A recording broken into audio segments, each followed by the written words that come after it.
Fresh is the word.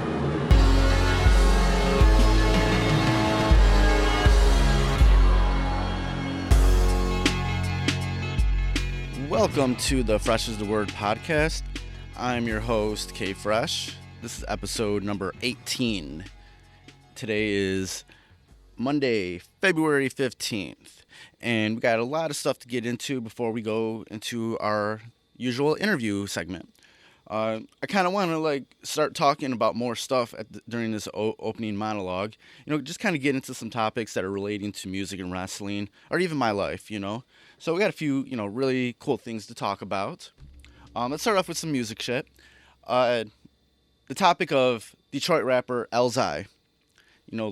For the past couple years now, there's been a lot of negativity around this fella because they did a few years ago they did a Kickstarter campaign for his album, and it was widely successful. They got much more than they were looking for, but then afterwards it's been taking a few years for anything to come to fruition, and most of the people that were involved with donating towards it felt like there wasn't enough updates, in regards to it. So there was definitely a lot of negativity. Well, I can safely say that the album does exist. It exists. It's called Lead Poison. It exists. And I've heard it. It's pretty damn good. I'll let you guys, when it finally comes out, I think it comes out sometime in March, I'll let you decide if it was worth the wait. But I think it's good. And he, definitely he's finally opening up to shit that's going on in my life. That was a big criticism that I've had for him for a while. When I first heard him, I first met him at Record Time in Roseville. He was there, kicking it with House Shoes. House Shoes introduced me and was like, "Yo, this dude's gonna be on, JD's Welcome to Detroit." I was like, "Oh snap, dude! All right, cool." And then I got to hear his earlier stuff like that, his Out of Focus EP, and that shit was, to me, that's still one of the best Elzhi's that I've ever heard. He was young, he was very open, he was you could see a spark, at that time. There's no defying that he is technically one of the best MCs in hip hop, but my biggest concern was over the years, and I've been vocal about it even to him, where it was that maybe he doesn't open up enough in his music. It's gotten to the point where he's too technical, too robotic. It was like I wasn't getting to know him through his music at all. I couldn't tell you anything about him through his music. It was just rapping, phenomenal rapping, but it just seemed a little cold after a while. Me and him had a falling out many years ago. I interviewed him for my last website, The Loop Detroit, and I phrased things the wrong way. And looking now, he did an interview recently where he was talking about the reason why this album took so long was because he was, fighting some black clouds that he says, depression, that sort of thing. I feel like I felt that, in him.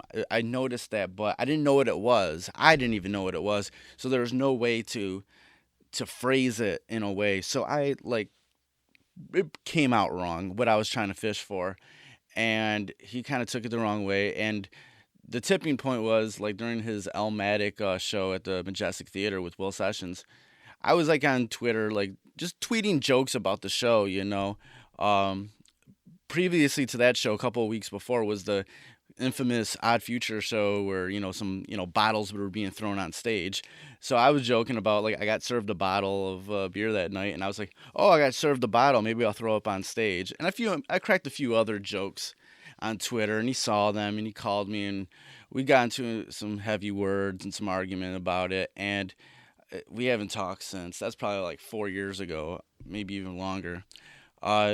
I've always wished him the best, but I was probably a little too critical and maybe didn't phrase things properly, and that was kind of my bad. But I want to see this dude win. If he's been dealing with shit, I'm glad that he's finally starting to open up on this album. So I think next month it comes out. So hopefully you feel the same way about that.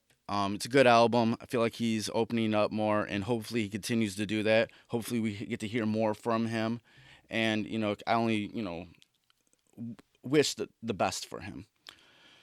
On another topic is the recent posting of an interview with Jay Dilla's mom, Maureen Ma Dukes Yancey, on HipHopDX in regards to their beef with House Shoes. All right, House Shoes did cross the line with some of his tweets in the past, and he publicly apologized. From what I hear too, he even tried to reach out to, mend them fences. But this is my thing. Whether you whoever side you're on, like they posted this interview right in the middle of celebrating Jay Dilla's, both birthday and passing. He was born on February 7th. He passed on February 10th. They posted it right in the middle of this. And I just feel like, in regards to it all, that's just in poor taste. And the thing is, this thing has any sort of issue. The things that House Shoes said about Ma Dukes at this point have happened over a year and a half now, and you're digging up this shit now and then posting it right in the middle of the Dilla celebration.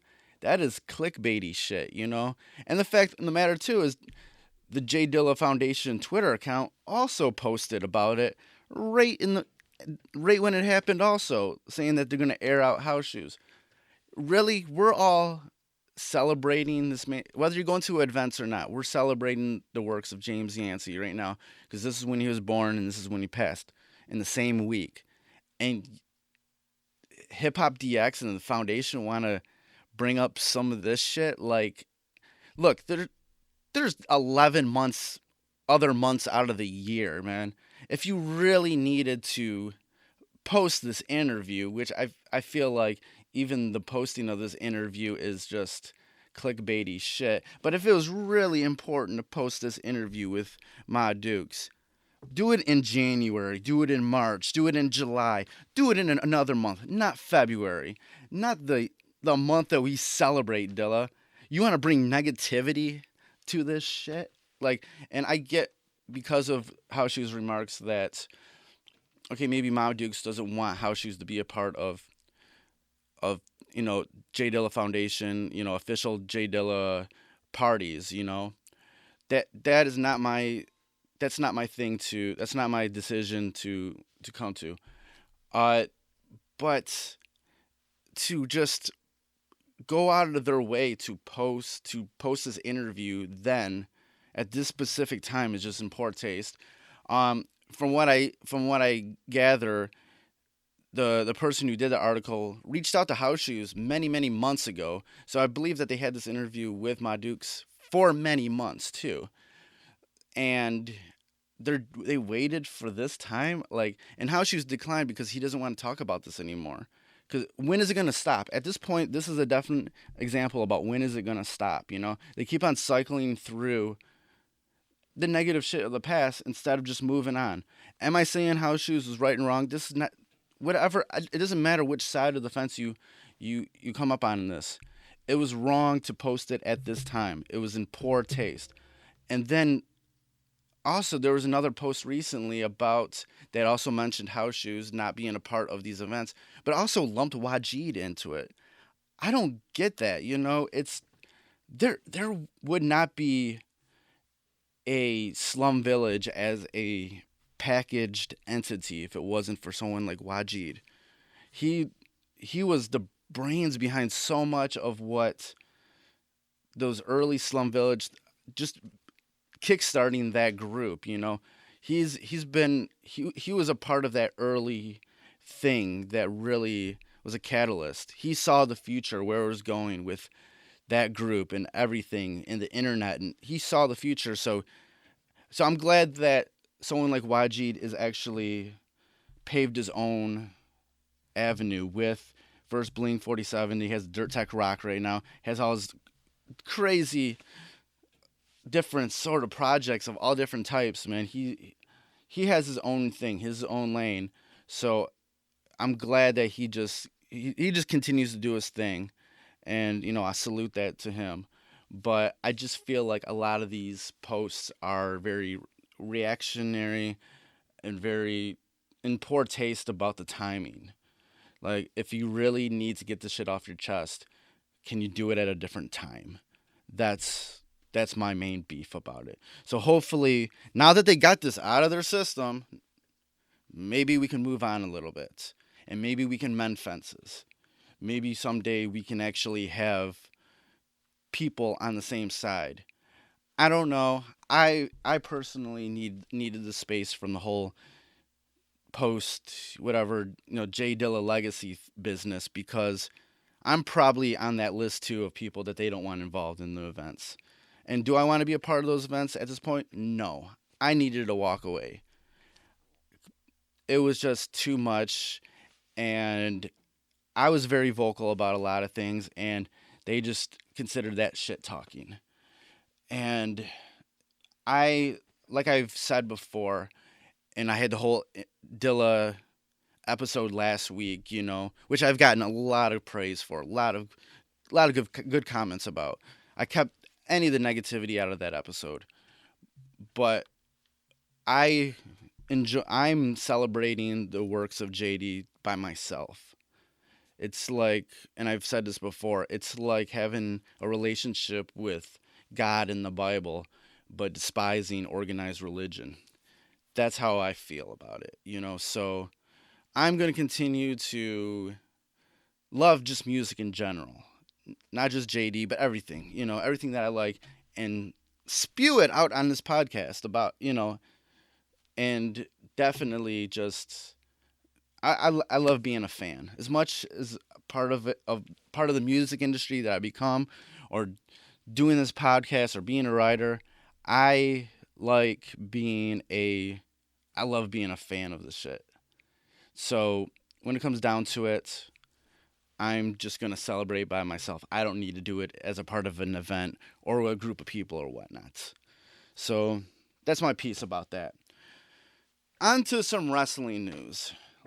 We got the WWE Fastlane pay-per-view coming up this coming Sunday, which is going to be kind of like the setup for WrestleMania. We're on the road to WrestleMania right now. And maybe I'll do another podcast this week where we kind of break down the whole thing in general. But the main event is Roman Reigns versus Dean Ambrose versus Brock Lesnar. And the winner will go on to WrestleMania to headline it versus the WWE champ, Triple H. I have no idea what's going to go on with this, with that main event, because there's so many different scenarios. You got the one scenario where Roman Reigns wins, and it kind of makes sense because his story is with Triple H. But then you have Dean Ambrose, who's gained a lot of popularity with the fans recently. So maybe that will happen. But then you always got Brock Lesnar, and he's always a big draw. But the Brock Lesnar thing seems the least out of it all, because it's just like there's really no story. He has more of a story with the Wyatts these days. So maybe something will happen with the Wyatts in the main event too, to set up something for WrestleMania. I don't know. I feel like for this main event, there's going to have to be some sort of a swerve or heel turn or some sort of screw job, or someone comes up and someone outside comes in and wrecks it in some way. Something's going to happen, but there's too many scenarios to kind of figure out to figure out what's going to happen with that. And the craziest thing too is, like, next Monday Raw comes to Detroit, so we get the Fastlane fallout. What happens at Fastlane? We're going to talk. It's going to happen. Everything's going to happen on Raw the next month. The next night. So I'm super psyched. Going with some homies. We're gonna definitely have some fun at the event. Can't wait. But last Monday was probably one of the most emotional nights in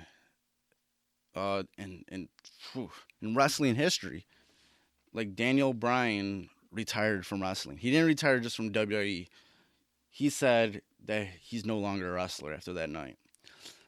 And it's very emotional. After many instances of being cleared by the doctors, our recent test came back saying that there was a little bit more damage into his brain than caught before. So he's had countless concussions. Like he said, even in an interview, that when he first started wrestling, within the first month or so, he had 3 concussions. I'm like, shit, that's a lot. So he said he's had at least 10 concussions in his career that he knows of. So he made the choice for his own well-being, for his family's well-being. He's married to Brie Bella. It's time to finally hang it up, and I salute him. But he's one of the most genuine, charismatic. It was one of the most organic rises for any wrestler in history. Like, he was the underdog. He was like, he wasn't the biggest guy. He wasn't the strongest guy. He didn't have a certain look to him, but he just had that, like, charisma about him that you just couldn't help but be behind, and it's really sad for him to go. There's so many matches that we'll still never get to see, and he was such an amazing person in the Indies and Ring of Honor. And it was very emotional to see him retire. Some of the funniest stuff ever was when he was teamed with Kane as Team Hell No. They're going to therapy, to the anger management sessions. Oh my God, so hilarious. And then there's like word going around that Brie Bella, his wife, is looking to leave the WWE soon, which makes sense, and it's probably at a point in their lives that they do want to start a family. So it's just like all the best for Daniel Bryan and Brie, So it's going to be sad never to see, because he was one of those once in a lifetime sort of wrestlers, and I think he changed a lot of things. He made opportunities. There's a lot of guys in the WWE now, Kevin Owens, Seth Rollins, Dean Ambrose, those other guys that came from the Indies that weren't the biggest, tallest guys that are significant guys in the company now and in wrestling, because people like Daniel Bryan paved the way, and like Daniel Bryan's going to be that measuring stick for when they're out there scouting new talent for your wrestling organization. Like, do they have a Daniel Bryan quality? Like, because that's something that people can get behind, After years of seeing a bunch of just big, jacked up, tall, muscle-bound guys, you get sick of that, We all want to sort of root for the people that could be our next-door neighbor, It could be any one of us, And that's what Daniel Bryan was, man. Anytime you hear an interview with him, you're just like, how can you not like this guy? He's just so good, man. He's such a good person, So, all the way, we're gonna miss Daniel Bryan. Thank you for everything that you've done. And last but not least, a little sad news in the wrestling world. An ECW original, Axl Rotten, has passed away. Anybody who is, who watched the original ECW wrestling from back in the 90s, you know of Axl Rotten. Man. He used to tag with his brother Ian Rotten, but then he also used to tag with Balls Mahoney. You won't ever see like any technical mat wrestling with Axl Rotten. You saw chairs, you saw barbed wire, you saw bats, you saw blood. Somebody was getting their ass kicked, or he got his ass kicked, But there was some brawling going on. So it's definitely sad when one of the good brothers of the wrestling world passes on. So rest in peace, Axl Rotten. You gave us a lot of interesting years in wrestling. Okay, that's enough of that. On to our show. I got a cool, really great interview today. It's with electronic music artist Fritz Helder. You're probably like, who? Fritz Helder. Fritz Helder is his name. he used to be a part of the band Azari and III. They, kind of blew up a little bit in the early stages of like what you could call the blog generation. Um, Whether it was their own tracks or remixes.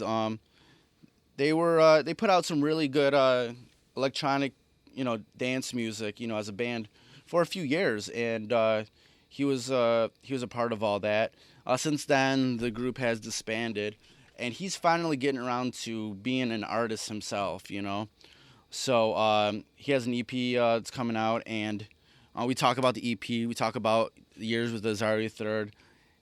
Talk about being a part of fashion. We talk about a lot of things in the interview. It was cool to talk with him. He now resides in London, so we talked over Skype recently. It was really good to talk with him. So let's get to the interview with Fritz Helder. Yeah, I just heard about this the new EP that you're coming out with, Force of Nature. And you've got, previously you were in the band Azari and III, and you've done Yeah. collaborations. Why was it, why is it this time, right for you to finally do something solo? Well, I mean, two reasons really. I mean, after Azari and III broke up, it was just kind of the natural progression. I still had a lot of music that I wanted to kind of explore and do, but being on my own was kind of like, okay, shit, how am I going to do this? But so I moved to London to kind of figure that out. And secondly, it's like I feel like the Azari and III recording process was interesting, and trying to make a democracy, trying to get four very creatively different people on the same page was really hard to do. So I just wanted to know what it was like to just do whatever the fuck I wanted to do without right.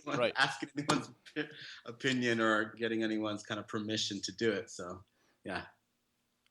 What were some of the kind of, struggles with being a part of that band? Just four really strong personalities. I think that was the main and only struggle, because we all really loved music. We all really enjoyed hanging out with each other. But then, when in the context of writing and then working and touring together, it's just like big personalities. Not enough room for all that personality all the time. How did that band first come about? Good question. 2009-ish. I think we all knew each other from kind of Queen West kind of scene, I guess, at that point, in different respects. But I think it was Dynamo and Al that started kind of making beats together first. And, they heard about Starving at Full, Cedric, aka Cedric's voice, and they brought him in on one track, and then I came in to start doing Hungry together. But at that time, it was more of like it's winter, let's roll a joint and make some beats. It wasn't like, we're gonna start this band and it's gonna. It wasn't that developed yet, the idea of it, and then it just kind of over a really long Canadian winter, we just ended up doing Reckless and Hungry, Man Hooker, and then blog. During the blog kind of heyday too, and a lot of blogs are like start looking for new music, and then we serviced a couple of them, and the rest is kind of history. They took on a life of their own, and then we decided to actually form a band and finish the album. Right, yeah, I do remember seeing the name pretty much everywhere, kind of in that sort of blog culture of dance music. Oh yeah, for sure. What was those first reactions when you just saw that it was kind of taking the life of its own? Honestly, I wasn't quite aware of it. I was kind of like, you kind of, at that point in time, the whole blog thing it was so saturated. We were a little bit jaded. We didn't really know what it meant. You know what I mean? Right. Because it's like, okay, this blog likes it for this hot minute. And then because we didn't see the immediate, like, kind of any kind of immediate kind of fruit from that yet. People were talking about it, but we were still in Toronto. We hadn't done any shows or tours. We didn't know what that meant. Okay, people liked it. Obviously, we weren't making any money off of people blogging it, right? So we just didn't really click until we started to actually perform as a foursome, doing some gigs in Montreal. And you'd show up to these gigs and it'd be sold out. It'd be like packed with people. Like, oh shit. Right. Oh, okay. So yeah, that was when it kind of started to click that people are listening and actually caring. You know what I mean? Right. Yeah. Where are you originally from? I am born in Jamaica, but I grew up in northern Canada beside Alaska, this place called Yukon Territory. Oh, dang. All the way up Yeah. there. Yeah, Whitehorse, Yukon. That's where I spent most of my life until I moved to Toronto. Yeah. How's it growing up all the way up there? Like, what do you do up there? You have a lot of time on your hands. I mean, as a young kid, it's pretty magical because you're living in the most raw kind of natural environment, just running around all day and all night outside. That was cool. But as I started to become a teenager and kind of long for something else, it's kind of brutal. I had to get out of there as soon as I could. There wasn't really anything there for me. But it's a beautiful, beautiful, beautiful part of the world, and I think that, it's just, I'm trying to be as political as possible. Right. But growing up in such an environment, like how is that, still kind of a part of the person that you are today? I think I got my curiosity from growing up there because unlike a lot of my friends who grew up in big cities and had access to everything all the time, like I remember, getting music was even a hassle, like going to the music store and having to go through huge catalogs, you know what I mean? To Right. if you've read about a CD, remember when Smashing Pumpkins, like Melancholy Infinite Sadness came out, I had to order it from this huge catalog. They didn't even carry it in the store, right? Right. Waiting 3 weeks for a CD to show up, like that kind of stuff. It's just like, you get this kind of this hunger for what's out there, and just I learned everything I learned a lot from magazines, like music magazines and fashion magazines, and just dreaming about this world that existed outside of the borders. And so when we finally left, I still kind of was like, okay, this is what I read or I saw. Like, holy shit, like this is, going to New York for the first time. Like, whoa, it's all so magical. You know what I mean? It's like, because you never think of that shit actually really exists. So you said you eventually moved to Toronto? Yeah, moved to Toronto 2001, I believe. 2001. Yeah. Yeah. Yeah, I really like Toronto. It's always been kind of like one of those second homes to me. Yeah, Toronto is that nice balance between it's got an American vibe to it. It's obviously still Canadian. It's big, but it's not big. It kind of has a Brooklyn vibe to it. Kind of it's got a little bit of everything, but it's not overwhelming to the point where you're just a lot of creative people in Toronto, which is really good too. Great creative scene. Yeah, once you you were just totally this creative person, but you didn't really have an outlet. You moved to Toronto. What was kind of your first feelings about being there? What did you do when you finally got there? Well, luckily I went to school. I was going to school, so I had something to kind of keep me focused for the first year. I went to school. I studied theater and dance, actually. I did that for 3 years before I dropped out. State school kids. But yeah, so being in university really helped me focus and kind of gave me kind of a nice kind of ease into the whole city life in a controlled way. But yeah, and that's where I met most of my friends, and obviously their networks kind of lead you out into the city more, so it's really easy that way. From more of a creative artistic standpoint, when was the first time you actually started doing something, whether it was music or something else? I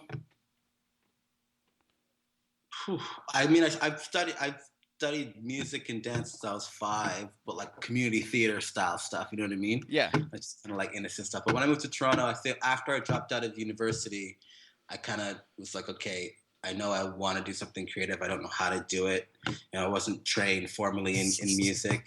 I studied dance, but I knew that I liked to dance because I loved dance music.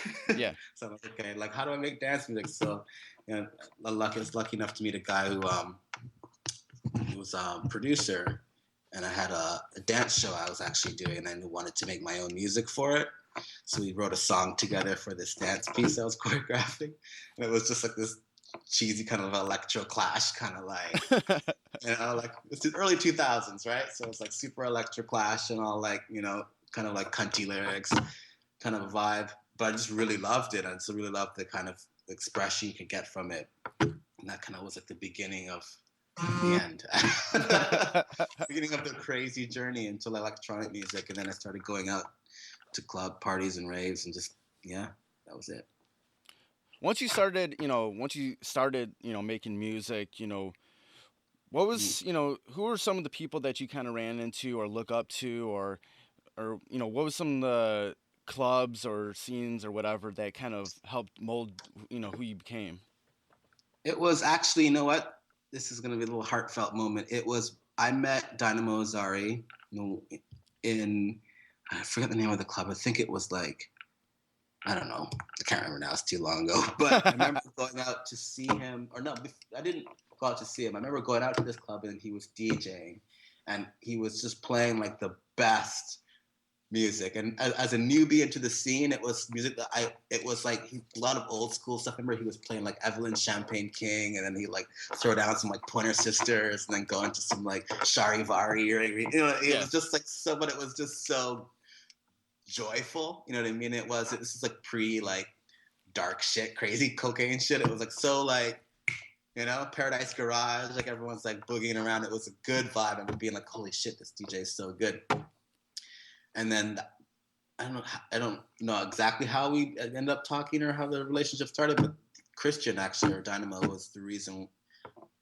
He kind of like, I forgot your question, but yeah. No, go ahead. I mean, he was the kind of like the first kind of influence in me, kind of musically that way, and he was at that time he was throwing a lot of parties around town and knew everybody on the scene and knew a lot of people from Detroit and New York, and so I kind of like he got all of my education from him, really. And then we started doing parties together, and at one point we had a little band, Fritz and Hans, a little like duo number going on. And so it was him, really. Yeah, and from that point, once you just started getting more of a taste of everything, what were some of the kind of ideas going on in your mind about how what sort of music you wanted to be making, what sort of things in that music industry or music scene you wanted to do? Well, at that time, it was like, it was the Crookers. It was that whole like Italo disco thing, that whole like Ed Banger, very kind of blips and bloops kind of thing was going on. And I've always been a kind of person. I'm kind of an old soul, I guess. I'm more into like the Grace Jones and like that's always been my vibe, the kind of more theatrical side of things. And in the early 2000s, it was a really big taboo to like be theatrical. You know what I mean? Everything was like t-shirt and jeans, really serious, kind of like very bro-y. You know what I mean?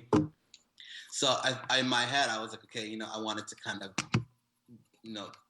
rebuke that and kind of do my own thing and kind of go back to more kind of performance art, kind of more glam rock vibe, more 70s, more kind of like more real disco, kind of vibe. So that was our thing. And then we started doing that, and it was a struggle because like everyone thought we were completely ridiculous, but we were just a little bit too ahead of the curve because obviously, as you know, that obviously came back into fashion and back into fame, it was a flavor of the month much later. But we were doing that so long ago, and it was fun because we were like the go-to for that vibe and the kids that I hung out with at the time. But yeah, it was always a mission of mine to kind of bring the glamour and the sexiness and the kind of like sensuality back to dance music because it was just so stiff and like cokey. It was like bang your head against a cement wall. You know what I mean? There was no sensuality to dance music at that point. It was just really hard-edged, even though it was fun. But it was, create something a little bit more sensual and sexy. I mean, I think that's part of Azari's success too, because the vocals. There's a more sensual attitude to it than just sounds. Yeah, I do remember that time. It was like a lot of the dance music was like a lot more rigid, a lot more just kind of glitchy and sort of like staticky and like rough around the edges, really hard. It was really hard, and I mean, a whole night of that, you just like oh, you know what I mean? You had like it was a lot to deal with, a whole night of that. So, we really just wanted to just have just a break from it, Definitely. Yeah. And kind of extending on that sort of sensual, spirit of it all. When I look at all the stuff that you've done, the visuals on it are always like really incredible. Whether it's just the colors, the wigs, whatever. Kind Yeah. of tell me, what are your thoughts about how all that fits together into like the total package to kind of tell your story? It's integral to me because and I've been thinking about this other day. I'm like, I don't know if it's my insecurity of not feeling completely secure as a musician, because sometimes you get the feeling that maybe if you're like hiding behind a lot of the artifice and a lot of that stuff, or but I don't necessarily believe that. I question myself sometimes, but I think for me it's more about we are visual creatures, and I feel like with music, to me, music is a visual experience as well. It's not just like sonic in the ears. Like I see music too, you know what I mean? And if it's color, if it's movement, if it's just I think I just like to add more textures to music if I can, and that's why I love the digital age that we live in with everything being online. Like they have the opportunity now to always pair what you do with an image. I feel like it's just that extra texture layer that just makes things, and sometimes you can have a track that you don't even understand until you see the visual, you know what I mean? Right. And you're like, whoa, I get it, you know what I mean? Like it can open up so much more. So, and I've always just been a visual person. Even when I write music, I start from a visual and then work my way backwards into what sounds will make that visual. It's like it'd be like the same as scoring a movie or something like that. I see the end in my head and I kind of go backwards into what would make that happen. Yeah. Yeah, like you just kind of like touched on something where you're like you said that sometimes you struggle with, am I hiding behind all this? Am I sort of, Yeah. you know, like insecure about something? That's definitely something that I've like kind of dealt with before because, along with, doing this podcast and writing, I also DJ too, and I'm always Yeah. like, all right, and I want to be kind of more visual because Yeah. like at one time like the thing was like if you're a DJ just listen to the music, but For sure. people don't do that, they sit there and look at the DJ the whole night. They're looking at something. They're looking That's at not something, so you're right. at a certain point you're like, let's give them something good to Something look to at. look at. Exactly. There's no shame in that. But at the same time, like I think because the music industry, especially in the electronic dance kind of DJ world, it's a boys club, right? I think it might be a guy thing because when you have like Nina Kravitz or like when you have a hot DJ,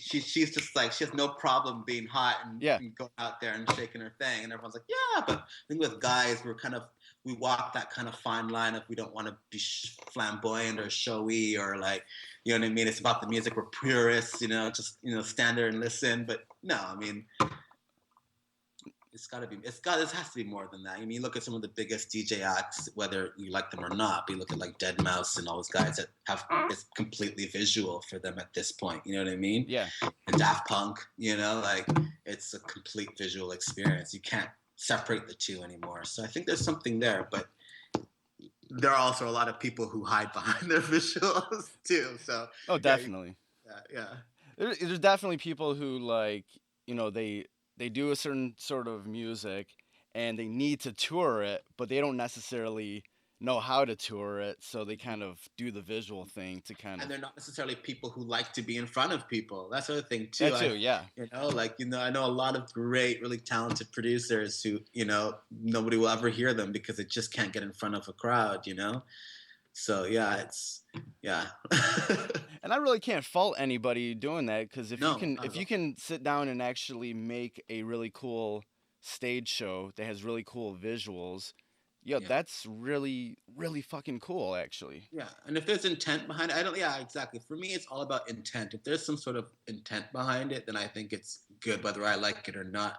I just don't agree with kind of mindless kind of like brainwashing for no reason. I just feel like, okay, you know what I mean? It's almost just as bad as don't have anything at all if it's just going to be like, what the fuck is that? You know, like let's put a little effort. A little effort goes a long way, you know?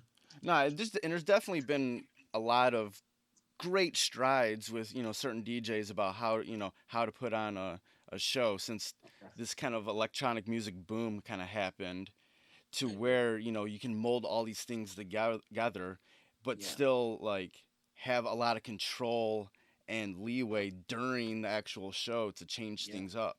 Yeah, exactly. Yeah, it almost becomes almost the visuals become almost another instrument or another knob on your mixer. You know what I mean? Like it's another layer to what you're doing. It's like as 3D mapping stuff and like mapping on mesh, and it's just like if you really want to go into it, you can get really, really crazy. Yeah, it's crazy, and I've always been a fan of, and I listen to all sorts of different music, but I always realize that like I always like these bands or artists that are like very theatrical, whether it is Yeah. metal or electronic music or rap or whatever. Like Yeah. I like those theatrical like people, man. It's really kind of Even cool, like Outkast or something like that. You know what I mean? Like just like crazy good, but they're just like characters. You know what I mean? Like there's just something. Yeah, I know what you mean. Yeah, I think that's the reason why too I like stuff like like professional wrestling and stuff like that, and like being able to like. How old are you, if you mind me asking? I'm 34. Okay, then we're similar in age. That's why I think because we're '80s kids. You know, I think it's a generation thing too. Yeah, like when you're growing up in the 80s, there was, you had all the stuff that came from the 70s, like Yeah, that were, that you saw maybe on reruns or whatever. exactly. And then all the stuff in the 80s, and there was all this like really cartoonish sort of stuff, And hypergraphic. You know, '80s were so hypergraphic, and the '70s were like so like free and like There's a nice combination. I feel like we're really lucky because you don't get that anymore. Everything is so quick now, but like something like what is it, like the Muppet Show? You know what I mean? Like just being around Fraggle Rock, like that stuff. It took a long time to make one of those shows. You know what I mean? Right. Like there was like appreciation for like analog hard work. Right. There. And so much of that stuff kind of like had these, like when you look back at them as an adult, you're like, holy shit, that shit was kind of messed up, that shit was kind of super not for kids at all, like not at all. And like, even like Marauder doing the soundtrack for the Never Ending Story, like you know what I mean, like what? Right. You take away the crazy movie, you listen to the soundtrack, like this is sick. You know what I mean? This is my childhood. You know what I mean? Like no wonder like dance music. Right. What was it like, speaking of all that stuff, kind of grew up on, what was some of your favorite things, to kind of watch, movies, TV shows, or things to read or whatever from the 80s? What do you remember from your childhood? I Like, remember Never Ending Story like it was like I watched that like it was going out of style. Like almost every day I watched that movie. I liked a lot of fantasy and sci-fi stuff. I still do, but I liked a lot of like I remember in the heavy metal that animation movie came out. Like that. Like I just anything that was like about like Vision Quest. Remember that movie was good. Anything that was about like some sort of journey like into a magical world. That was my avenue of entertainment for sure. But yeah, off the top of my head, that's all. yeah, I remember like I was big into like watching like stuff like Thundercats. Yeah. That was Exactly. the shit. He-Man. Although if you watch He-Man now, you're like, this cartoon sucks. They don't even move. The animation is so choppy. But then as a kid, I thought it was so fluid and like so like high tech. But then you watch it now, like they barely even move their mouths and they talk. You're like, why did I think that was so like so crazy? But wait, do you remember the MC Hammer cartoon? No. It was like it was like this super slow sort of stop animation like thing. Is that like Saturday morning cartoon? Yeah. See, like my household, I wasn't allowed to watch cartoons Saturday morning unless I was at a friend's house. I missed out on a lot of cool cartoons. Oh man, had to clamp down on the Saturday morning cartoons. Yeah, man. Yeah. Saturday mornings used to be super lit as a kid, man. When it came to cartoons and stuff. Yeah. That's something this generation doesn't know anything about. They're still at the club Saturday morning. Right. They're not at home. They're totally not at home. They're like out already, doing God knows what. Right. No, it's true though. Like times have changed so much. Like which like 11-year-olds at home at Saturday morning, they're just or looking at TV. They're on their phones now. There's a whole different world out there. Yeah, I definitely miss I miss just waking up and watching cartoons. I would do that right now if Yeah, I could. totally. Well, there's definitely innocence to it, right? I feel like it's kind of like it's chilled out, kind of like no worries, no pressure. Everything is still pressured now, Yeah. Just so like you're so aware that people are watching you. Everyone's watching everybody watch everything. So it's like, I gotta look cool right now. Everybody's watching me. It's like, who cares? I think I finally like kind of really come to grips with that, and I just like, all right, if you don't think I'm cool for watching this or whatever, Yeah. I don't care. Just go away. Yeah. Really? Okay, whatever. I won't invite you over then. You know what I mean? Like, who cares? Right, don't come over then, or don't call me, like, whatever. Yeah. I'll sit here and watch wrestling by myself. Totally. Actually, I've not watched wrestling in a long time. I used to love wrestling. Jake the Snake and Birdman. Oh yeah. Yeah, back in the '80s it was great, man. Like with all those. That's the last time I watched wrestling, but yeah. So you like Jake the Snake back then? Yeah. Was there any other guys that you liked? British Bulldogs. Yeah. Yeah, they were good. And there was another guy who was like, the Undertaker, of course. Yeah, Taker. Yeah. He's still around. Is he? Yeah, he's kind of like he's kind of winding down his career. It's been 25 years, I was gonna say shit. And it looks like they're winding down for his last run. That's what it kind of is looking like. But he's still around and still awesome to see him. Yeah.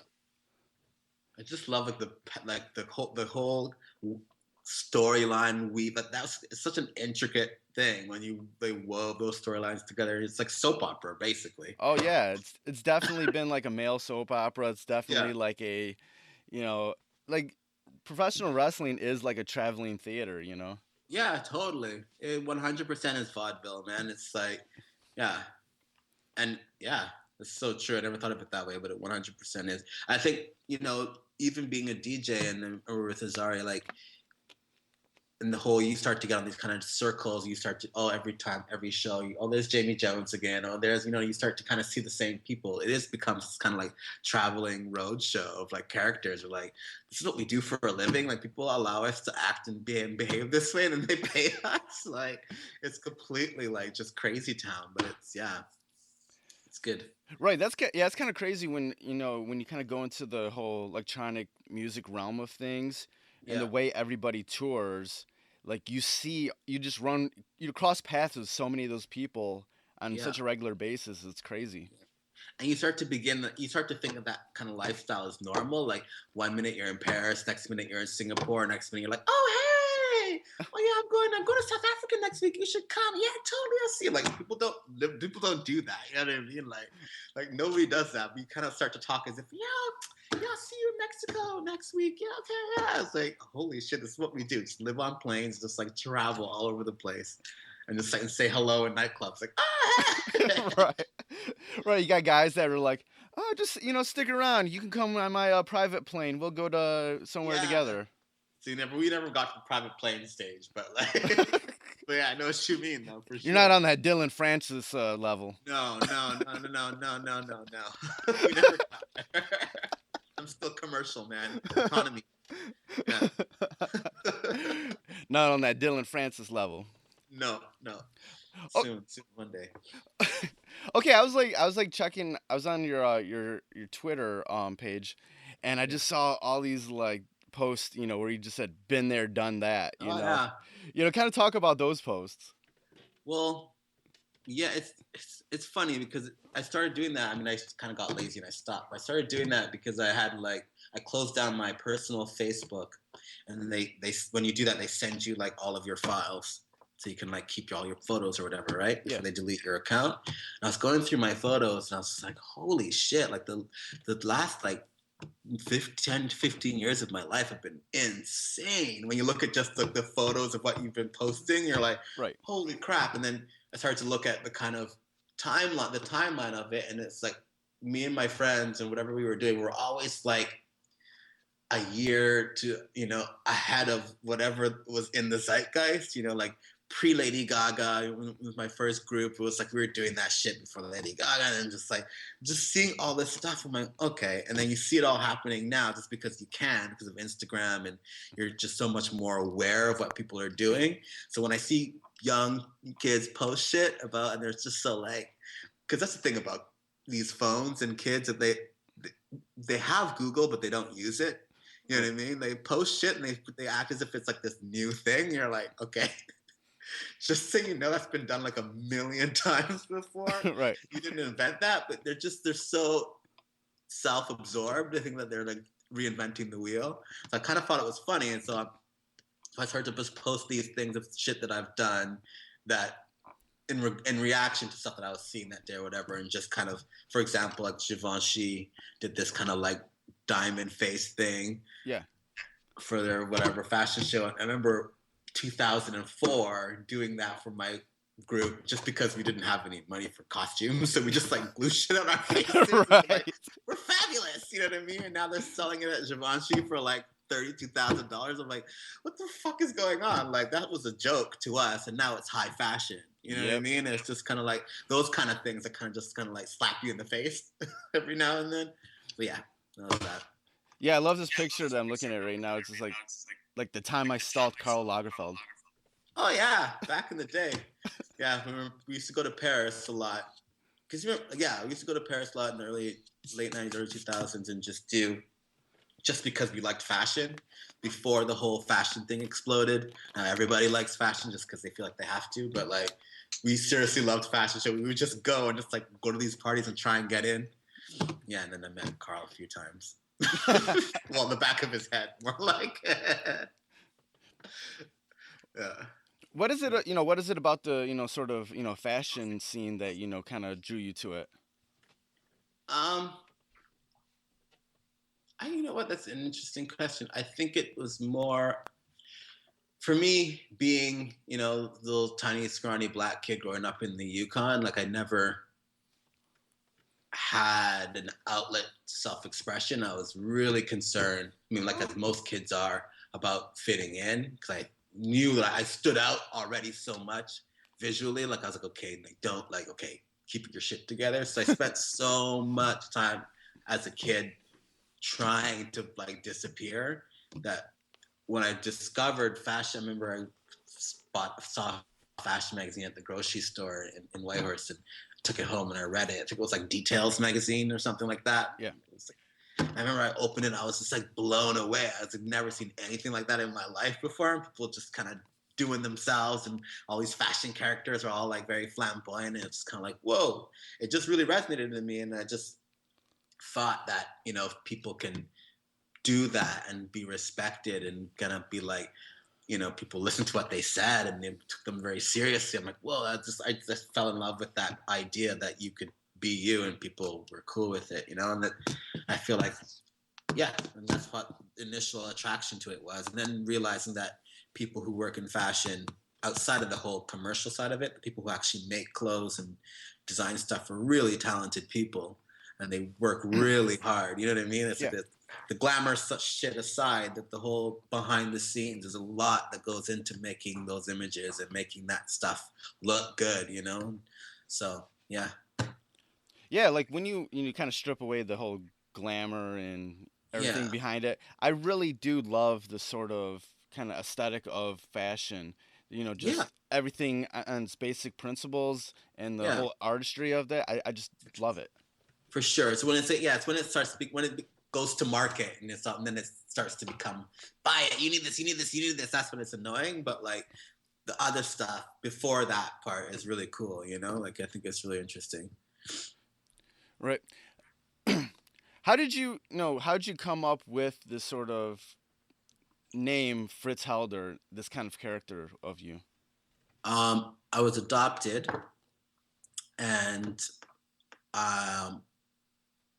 it was kind of like Fritz is kind of like, well, it's kind of, I don't know how to tell this story because it's so long. I was adopted, but my first name is Fritz before I was adopted. Okay. And it's one of those things that I just trying to kind of get in touch with my identity again. I don't know much about that part of my life. I just decided to invent what it was, what it would have been. You know what I mean? Yeah. And that's the whole Fritz. And I just thought that Helder sounded cool with Fritz. So, right. Yeah. I love when I talk to people about and ask them questions like that. Yeah. A lot of times it's like the simplest thing. Like Yeah. I just looked at something and boom, that was it. It just seemed to just happen. I remember I was with a friend at the time and we were debating if it should be Hector or Helder, and it just, I'm sure there's more to it like than that, but that's the basic answer. Yeah. So you said you were adopted. Yeah. What did your adopted parents do? My adopted parents are both academics. My mom was a social worker, and my dad was a teacher and a social worker as well. Only child. Oh, okay. Yeah. Only child up in the middle of nowhere. Yeah. A lot of time on my hands. A lot of time to think. You didn't have anybody to talk to. No, just myself. Yeah. Which is cool, you know what I mean? It's fine. At some point I needed to kind of just explode or go crazy. Okay, cool. Now you have this EP. Kind of what do you see what you're going to be doing next in regards to music or whatever else creatively? Well, this EP, this first single, it's just this year coming up to me is a trial. Like I have obviously more songs and we're going to do more videos and stuff like that, but I don't really, everyone keeps telling me, focus in on what you want, and I don't know what that is yet. I know that I love to perform. I know that I want to get back on stage and start doing shows. It's one of those things where I just need a foundation. I just need something to start with and just keep creating on top of that and see where it goes. I feel like if I get too specific with what I want, then I'm kind of going to close the door to a lot of other opportunities. And I want to incorporate music and fashion and visuals, and just, I feel like it's the right time for that again in electronic music. I feel like the pendulum's going to swing right back to those kind of more electro clashy days are going to return again. I just want to be ready for it when it comes. Right. I'm honing in my radar a bit. I just feel like what's happening now is not sustainable. It's cheap for promoters, but I feel the audience is going to get tired really quickly. Yeah. And they're going to stop going to shows unless something really interesting starts to happen. There's not enough drugs to keep that interesting. You know what I mean? Right. So there has to be something, and I feel like, I'd just like to see what that means for me personally. I don't know yet. I know I'm going to be writing a bunch more music coming up, start building a live show, start the whole Fritz Pop TV thing too kind of allows me to kind of play with that whole kind of glitch TV aspect of things too, and kind of like chop and screw TV visuals and see if I could cut in some 80s cartoons and what I mean? Like how much I'm just going to be basically mining my past and throwing it out somehow. I don't know how it's going to come out, but it's the beginning of that process. Yeah. What do you kind of envision like a Fritz Helder live show to be? That's easy to answer. I envision it being in like 3 tiers. Ultimately it'd be amazing to play huge venues and have like the big light rig and the LED screens and kind of all that stuff. That's an easy show to put on, you know what I mean? Because obviously there's some sort of budget, so you can just throw money at everything and it just kind of happens. But I think the harder thing is to try and give that kind of epicness in smaller venues, you know what I mean? And more curated venues. I feel like that's interesting, like going into kind of unusual spaces, libraries, art galleries, and that's back to my roots, like of doing warehouse parties and raves, and doing those kind of parties, curating them in an artistic way. So you're getting a visual aspect, you're getting a kind of like fashion glamour aspect, but you can still dance your ass off. You can still kind of like act a fool and rave out if you want, but you're kind of entering a world that's not like Tomorrowland, like cheesiness. It's like something a little bit more like, Right. Something a little bit more topical, maybe, you know what I mean? So maybe it's a little bit political sometimes. Maybe it's a little bit, you think a bit, God forbid, like, just to get all of your senses going, and I think that's just to try and apply that to, I mean, right now, like I'm playing really small venues. Obviously it's a new project, so kind of have to work your way back up, but it's just every venue being able to change it somehow, make it completely different, whether that's a lighting thing, whether that's smoking the whole place out with dry ice and you can't see anything, you just hear shit, you know what I mean? Yeah. Like it's just fucking with people every time you do it, so like they can never say, oh, a Fritz Helder show is really boring, or I saw it last month. Like, you don't want people to be like, I gotta go, because you never know what the fuck's gonna happen, you know what I mean? Like, Right. It's just like, that's the vibe. Yeah. Correct. Yeah. All right, that's about it for the interview. Yeah, thanks for taking the time out to chat with me. No, I love chatting, as you can tell. Yeah, that's great. Yeah. Cool, man. Yeah, you have a good day, man. You too. Enjoy your day. All right, Nice later. Bye. So that was the interview with Fritz Helder. It was cool to talk with him. Go cop that new EP called Forces of Nature. You can go to his website, which is fritzpop.tv, for more information about him. Check out his videos. He has some really cool videos, very awesome aesthetic to it all. So go ahead and support the brother. If you'd like to support the Fresh is the Word podcast, you can go to our website, which is freshasthepodcast.com. And there's a link at the top that says support the podcast. And on that page, there is a PayPal link that you can donate to. Or there is a Amazon link on there that you can use anytime that you want to purchase anything on Amazon. Use that link, and after you make your purchases, Amazon will shoot some commission back to me. I'll just go to help the show. Also, I definitely appreciate all the listens, and if you definitely want to share the links to the website, freshasthepodcast.com, or any of the links on Soundcloud, that's definitely appreciated and will definitely help support the podcast. You can also reach Fresh is the Word on the social medias at Instagram and Twitter at Fresh is the Word 1. That's Fresh is the Word number 1. And on Facebook, you can go to facebook.com/Fresh is the Podcast and give us a like on that page. We're also on iTunes and Stitcher Radio, so go ahead and search Fresh is the Word on there and go ahead and subscribe to us. And it also would be very helpful if you go onto iTunes and give us a 5-star rating and throw some comments on there. Thanks for listening. See you soon. Fresh is the word.